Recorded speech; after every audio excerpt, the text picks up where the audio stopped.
The home of a Palestinian man in occupied East Jerusalem is expected to be demolished by Israeli forces on Wednesday in the Bostan neighborhood. Fakhri Abu Diab is a Palestinian activist who's campaigned against illegal Jewish settlements in the occupied West Bank. Rory Challens is in occupied East Jerusalem. Tell us what's going on, Rory. Well, down the end of that alleyway behind me, past the armed policeman, you can see the blue doorway, and that is Fakhri Abu Diab's front door, basically going into the compound of his house. We were in that house until about 10-15 minutes ago when, as you can see, all the police turned up in force and quite roughly threw everyone out. We were pushed down the alleyway to here, where I'm speaking to you from. Now, Fakhri Abu Diab's house is due to be demolished. He was given a demolition order at the beginning of the month and told that anything that was left in the house when the demolishers turned up wouldn't be their responsibility.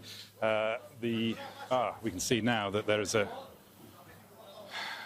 digger coming down the road. Now, it's quite likely that this is coming down to do the demolishing itself. We've seen men in high-vis jackets going in after the police kicked everyone out, and now we're being moved again. I'm going to try and keep talking to you as we go down the road. We'll try and keep filming.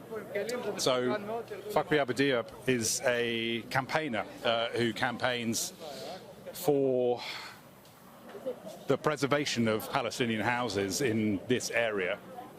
This is an area, Al Bustan neighborhood of Silwan, and Silwan is on the outskirts of Jerusalem's old city and has been targeted repeatedly by demolition orders. What they say about these demolitions, the people who are campaigning against it, the Palestinians, is that by stealth, it's being moved again, essentially by stealth with the thank you, we're moving. Okay. We're moving. So what they say is that the demolitions have really picked up pace behind you since the war started, and that the war is being used as an excuse to basically push through more demolitions while the world's attention is on, obviously, Gaza and other things. So there are, I think, about 116 buildings just in this neighbourhood which are scheduled for demolition at some points, and now the owner of that house is going to be homeless, and many other people in this area are likely to be homeless too in the coming months.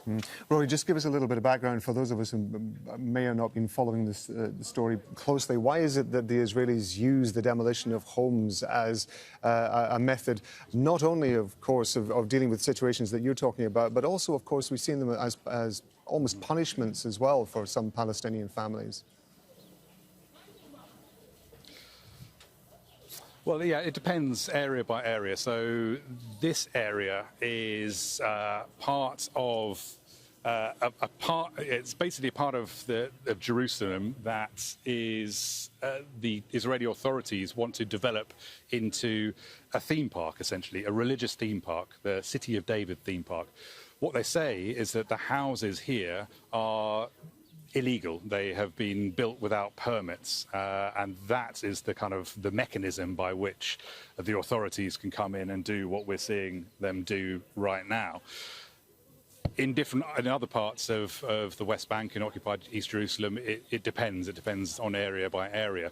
We have been speaking to rights groups like B'Tselem and Iramim, which are Israeli groups that campaign against these demolitions, act in defense of the Palestinians. They say that it's essentially, it's ethnic cleansing is the line, and that these are unequal demolitions because the Palestinians who maybe don't have the right permits for building are thrown out and their houses demolished, but Israeli settlers are allowed to come in and they can build, even though settlements are illegal under international law.